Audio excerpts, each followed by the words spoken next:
What is going on, Canes Sport? Izubee Charles, joined by Stephen Wagner, and welcome back to another Inside Canes Recruiting podcast. Stephen, we are 1 week into spring ball, and there were a lot of guys rolling through the doors down there in Coral Gables. And the Hurricanes made a lot of strong impressions on a lot of new faces and guys that they were already familiar with. They landed two commitments after that first week of spring ball with Ben Cogden and Jalen Waters, a four-star cornerback out of Tampa Armwood. Stephen, so perfectly now it's time for the mock draft season. You put together a list of guys that you think are going to be in Miami's 2026 class. And I'm going to go over that real quick. Obviously, quarterback Darion Coleman already committed. Don't think there's any questions where he's going to, sign come December. He's made it clear he does not want to entertain any other program and is locked in with Miami. At running back, you have the Hurricanes landing two guys in Derek Cooper and Javion Mallory, two South Florida stars who've been making a name for themselves over the past few years. At wide receiver, you have Miami landing Samari Wingo, Messiah Hampton, and Jason Lopez, a rising three-star prospect who's turning a lot of heads in South Florida and across the nation. At tight end, you have Hezi Kent, who is one of the most unique prospects in the 2026 class, in my opinion. A lot of people project him to play tight end. A lot of people have him playing tackle, but you have him mocked in that tight end spot for the Hurricanes. And then a three-star rising tight end, Luke Sorensen out of the West Coast. Move on to offensive line. We have two guys from IMG Academy in Kenai Pepe and Brett Collier, as well as local interior offensive lineman Ryan Moret. And then we have legacy Cannon Pickett, and then obviously 2026 commit Ben Cogden, who recently just announced that pledge to the Canes. Moving on to the defensive side of the ball, two defensive linemen in Keyshawn Stansel, along with Freddie Lewis, and at the edge, Ashiri Charles from Venice. He's a guy that has been having a lot of buzz around his name recently, and he's going to get down there in the spring. At linebacker, we have our first flip of this class, and that is Miami Central four-star defender Karan Maycock, who's currently committed to Florida State. He's saying all the right things about Miami, obviously committed to the Seminoles, but the Hurricanes just had him on campus recently and doing a lot to flip him and keep him home in South Florida. And then we have four-star linebacker Jordan Campbell out of Carroll City, who was Miami's first commit in that 2026 class. And to wrap things up on the back end, obviously Miami has two commits right now, Jalen Waters and Camden Portis. But then you have three other guys joining that group with Jordan Crutchfield, four-star St. Thomas Aquinas defensive back who plays a little bit of corner and safety, Justice Patrick, and then another FSU flip into Darius Hughes. Steven, I know I just named a lot of guys, but just kind of talk about that process that you went through making that mock class, man. Yeah, so basically, I mean, it really is pretty self-explanatory. These are the guys who I either feel good about right now, or in some cases, I'm willing to make a little bit of a bold prediction that these guys are going to end up at Miami, or in some cases, aren't going to end up at Miami. Now, remember, there's an emphasis, or I'm emphasizing that this is a way too early mock class. We've got 9 months left until signing day. I don't think we're definitely not in a rush here to get to signing day, but right now I am willing to bet that quite a few of these guys are going to end up at Miami. I really like that. I really like Miami's position for a bunch of these dudes. I think they will ultimately get these guys to Miami. Right now, I'd say some of the guys that I feel best about are Miami's commits, obviously. I do think right now Miami is going to hang on to all of its commits and that they'll all end up signing with Miami. Although, obviously, elephant in the room, Miami has lost commits before. Commits flip. It just happens. It's a thing that happens. I don't know when it might. I don't know when it might happen. I don't know who it might happen with. But that is always a very, very real possibility. And keep in mind, this is me making a way too early projection. This is not a fact. This is not, this is not a hard list that we absolutely know for a fact of guys that are going to be coming here. There will probably be quite a few changes to this list by the time that I do my next mock class. But right now, some of the guys I feel best about, Darion Coleman, obviously. I still feel very good about Javion Mallory. I had a chance to chat with him the other day. Obviously, he went up to Clemson this past weekend, and there was quite a bit of buzz around him and the Tigers coming off of that Clemson visit. It seemed like Clemson was really in a good spot for him. It seemed like, that he was one of those guys that they might have been able to get a little bit of momentum for. And I can tell you for a fact, Clemson absolutely did move the needle in a very real way for him on that trip. But they did not move past Miami on that trip. Miami is still number one, but Clemson is absolutely a threat. I do think Miami will do whatever it takes to hang on to Derek Cooper. I think they will find a way to keep Derek Cooper home. Local 4-star running back, really good football player at Chaminade Madonna, a school that Miami has done a very good job building a pipeline to. A school they've recruited exceptionally well since Mario Cristobal's been here, with the exception of Jeremiah Smith. I mean, they've really had their pick of the litter from Chaminade. They've done a really nice job over there, and not to mention Derek Cooper has really proven his ability time and time again. I know Chaminade, might be a big fish in a small pond within their division. But whenever you look at who they play outside of their division, in their non-district games, I mean, they really do play the cream of the crop. They play great teams. They play a very competitive schedule. You see them playing. You see them playing teams like Miami Central, like St. Thomas Aquinas, you just shoot, I'm blinking out here, but yeah, you see them playing a very, very hard and a very, very competitive district schedule. I do think Cooper is kind of one of those top guys. They'll find a way to keep home. Samorian Wingo, the 4-star receiver, Miami's been on him for a while. I think that they'll ultimately be able to get him. Messiah Hampton, his stock has blown up in a major way. I like the job Miami is doing for him right now. I think the Hurricanes are in a good position. They've hosted him twice on campus already. I think they're going to continue to do well with Messiah. He's going to come down to Miami for an official visit. And then Jason Lopez, the other prospect from Chaminade, he's a 3-star receiver. Really, really talented slot wideout. Miami is kind of continuing their search for the next Xavier Restrepo. And who knows, maybe it does end up being a guy like Jason Lopez. Miami's doing really well for him. They're doing really well for his family too. Really like where the Hurricanes sit there. Moving down a little bit at tight end, I see Miami getting a guy who they kind of view as like a Darnell Washington type of dude in Hezi Kent. He's actually listed as an offensive lineman, but he is, as hybrid an offensive lineman / tight end as you can possibly get. He has the size and the strength of an offensive lineman, but he moves like a tight end. He has one of those skill sets where, he's almost he's almost too skilled to pigeonhole him to just playing offensive line. So I think he could be one of those dudes that ends up, kind of in that Darnell Washington role where you're basically like a 6th offensive lineman that can also go out and catch passes. I think that opens the door for all kinds of really interesting personnel groupings for a school like Miami. And then Luke Sorensen, we've said a few times, I think that there's a really good chance that Luke Sorensen could be a Hurricane by the end of the month. 3-star tight end from Anaheim. Moving down here a little bit, the offensive line, Kenyon Pepe, Brett Collegier, Ryan Moret, Cannon Pickett, Ben Congdon. Congdon obviously already committed to Miami. Ryan Moret in Miami's backyard. Pepe been one of the Hurricanes' top targets in the class for a very long time. Cannon Pickett. There was an RPM that was entered for him to end up at Clemson after he visited Clemson this weekend, but he is going to be back on Miami's campus this weekend.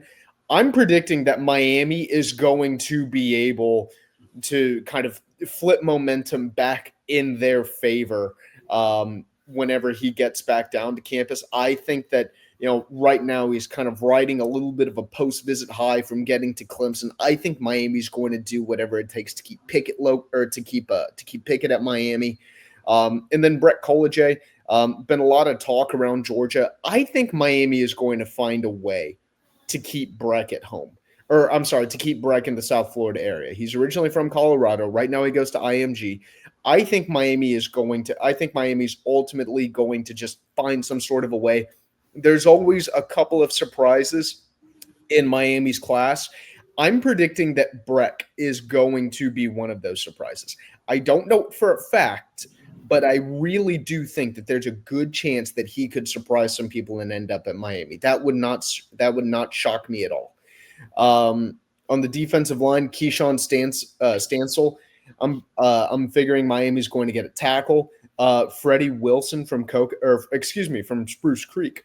I think that's going to be another defensive lineman Miami's going to get. I also think they'll get the 4-star edge, Ashari Charles from Venice. And then I think they're going to find another defensive lineman or another edge somewhere. I don't know, who specifically that could be, but you look over the last couple of years.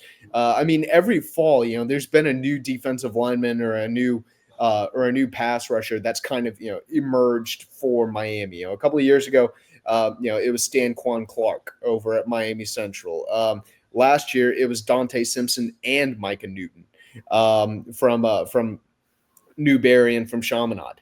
Back in 2024, before Miami ended up getting those flurries of commitments really late, Miami was really shopping around with a lot of defensive linemen and edges. So I think that Miami is going to find some defensive lineman, some pass rusher somewhere that's going to end up in the class who may not be on our radar now, but could be in the future. And I think there's a great chance that could be Daniel Norman, a newly minted 4-star pass rusher from St. Thomas. It really skyrocketed in the last recruiting rankings. It would not shock me if he ends up being one of these guys that Miami tries to eventually turn the heat up on, although they haven't turned the heat up on him yet, even though he is absolutely a player that they are continuing to monitor. Moving down, linebacker, Jordan Campbell, Miami commit. Simple as that. I think he's going to be a Miami commit. Karan Maycock, the Florida State commit, comes from Miami's backyard, always been high on the Hurricanes, Miami Central prospect. I think Miami's going to end up finding a way to keep him home as well, considering how well they've recruited Miami Central.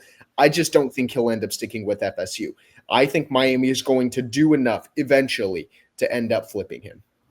And then DB. Miami already has 2 commits at corner with Jalen Waters and Camden Portis.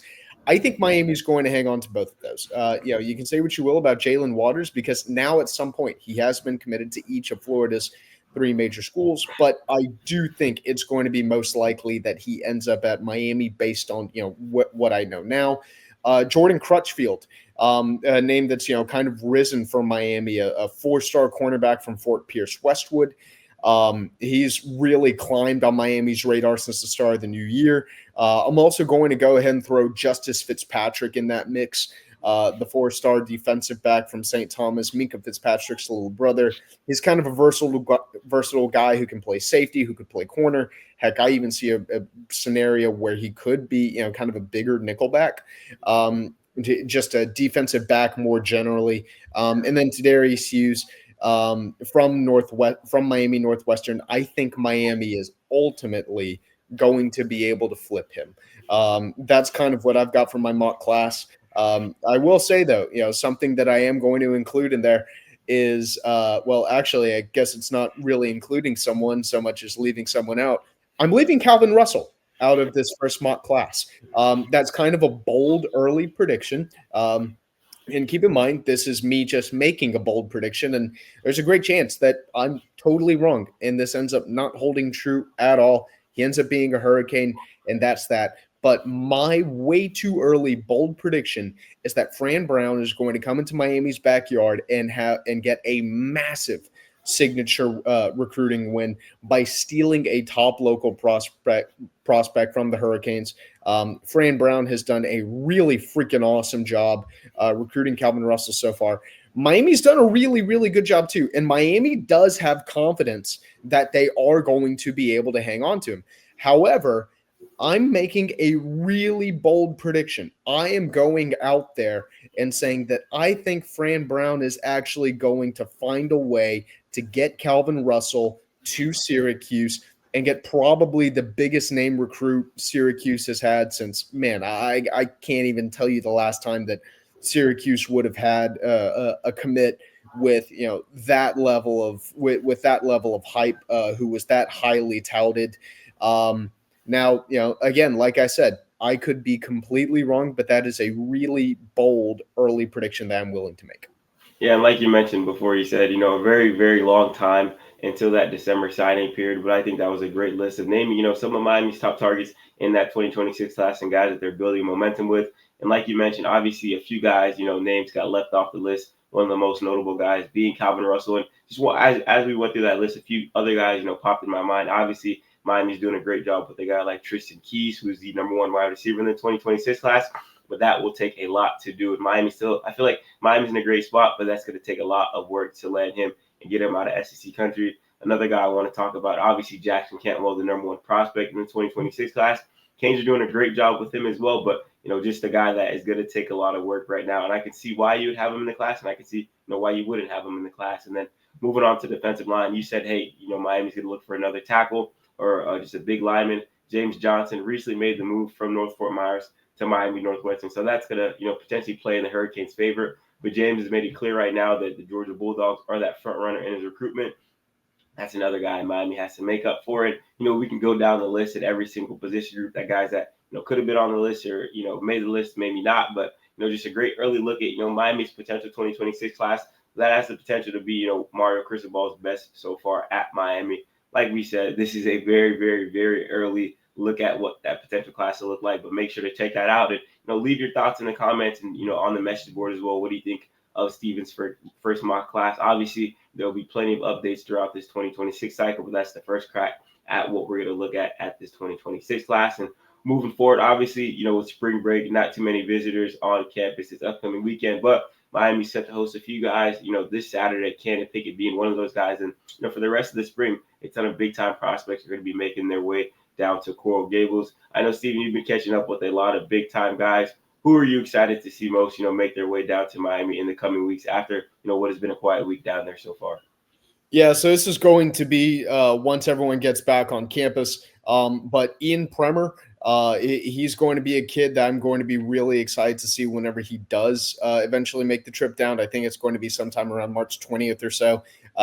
He's right now he's the number 3 tight end, number 25 overall prospect in the on 300. Right there at the top of Miami's board. I mean, this tight end is an absolute freaking stud. Now, he's going to be, I think it could be kind of hard for Miami to pull him out of Kansas, but man, Miami's really going to roll out the red carpet. They are really going to swing for the fences. Jackson Cantwell, obviously, he's going to be getting down to Miami on Tuesday. Huge name. We are really, really, really excited to see. Anytime you have the number 1 prospect on campus, that is a really freaking big deal. Miami's shooting their shot. We're going to see if they're able to land him. I think the Hurricanes are going to give themselves a very, very legitimate chance to go ahead and land the number 1 prospect. It's looking right now like Miami is going to have a massive recruiting weekend, the weekend of March 29th. Typically, Miami has some sort of like a barbecue pool party thing towards the end of the summer. But this year, with July now being a complete dead period, it's looking like Miami is going to try to do something similar to that, but move it up a little bit. It's looking like Miami's going to try to do that the weekend of March 28th and 29th, which goes ahead and coincides with a big camp that's going on in Miami, put on by one of On3's competitors.